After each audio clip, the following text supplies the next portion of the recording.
Well, hello, folks out there in YouTube land. Got a big show lined up for you. Let's get right on into it. All right. Yeah, Saban has decided to help out Georgia doing their taxes. This will definitely sweep football. This surprised me, and I don't know. This came out several days ago. How I missed this, I don't know. But Saban has decided to help out Georgia with their taxes, and it's going to help them with NIL and revenue sharing. And I could see this becoming a big issue. And it talks about a tax-exempt status for NIL in Georgia and places like that. Now, something I hadn't really thought about is all the state income taxes that these players got to pay for NIL and soon for revenue sharing. And you wouldn't think that's a big deal, but it very much is.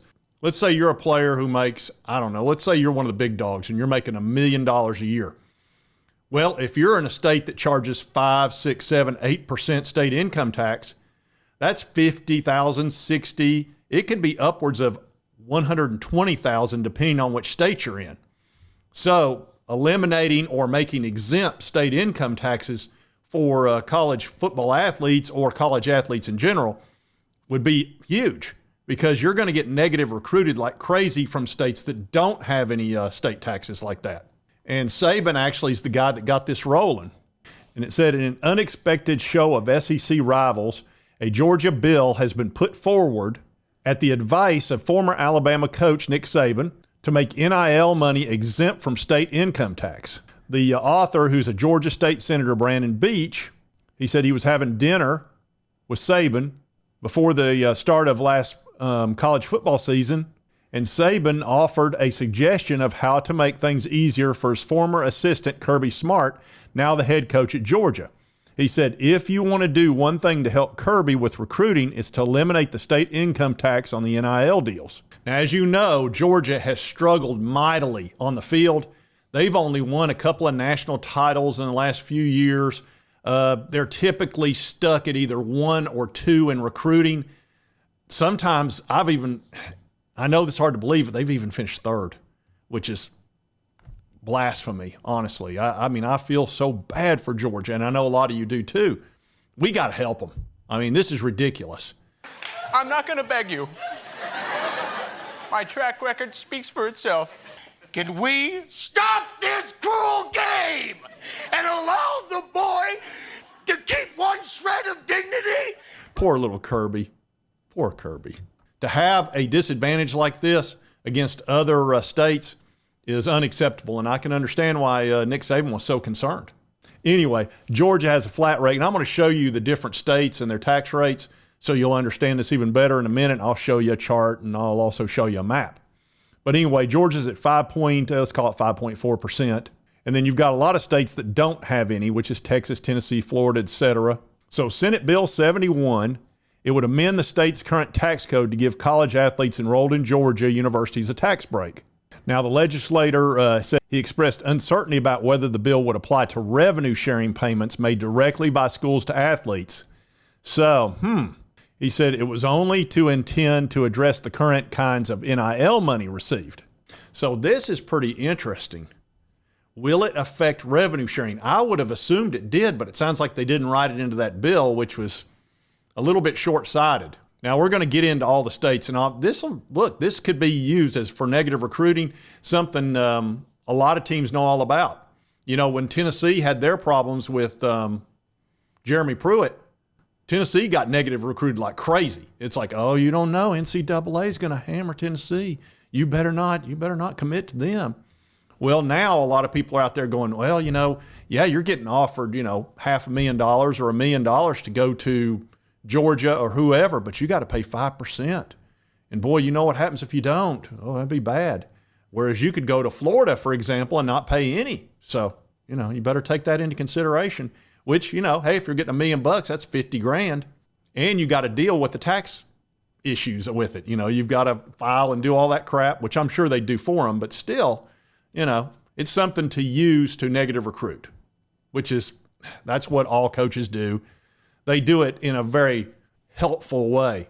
Well, I hate to be the one to tell you this, but you know that's not the same offer we made because you've got to deal with those taxes down there. Oh, boy, that can get tricky. That type of crap.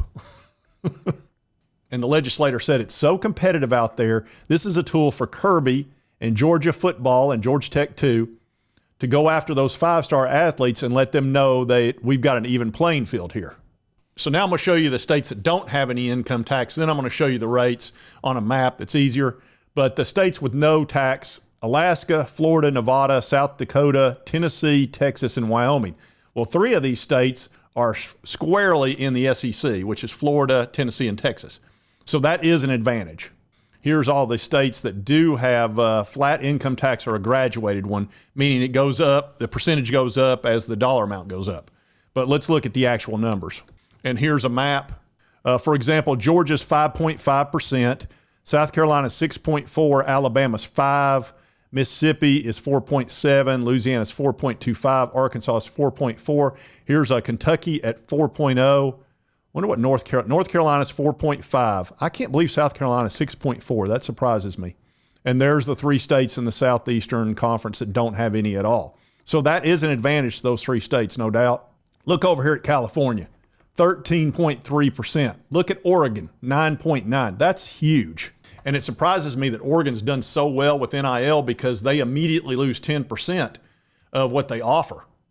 So if you're, Texas and you're trying to get a recruit and Oregon offers $1 million, that's really a $900,000 offer. Same with California. That may be why USC is struggling. 13.3%. Plus, living out there, the inflation's crazy. I mean, gas is like $5 a gallon. So, you can use all those things in recruiting to say, yeah, that's not the same offer we made you. You're going to have to give up a couple of $100,000 in various taxes and cost of living that you won't, say, in a Texas or Tennessee or Florida. So it is an advantage, there's no doubt. Look at New York at 11%. Minnesota's 10%. Boy, Minnesota's 10%.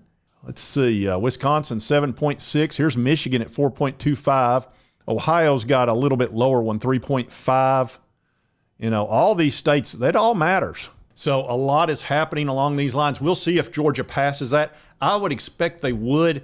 Now, if you think about this, even if they can handle the revenue sharing, let's say they're paying the $20 million out or 20.5 or whatever the revenue sharing is going to be for the entire school. 5% is $1 million. $1 million in tax lost for the state is a drop in the bucket for a state like Georgia. So it's really not a big deal for a legislature to take care of that. But it is if you're the coach and you're recruiting, because it's that one negative thing that a Florida, for example, has a big advantage on you, and they can use that.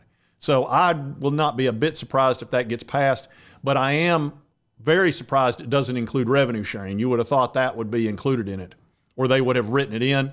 I expect Alabama to do that. I expect all those states in the South.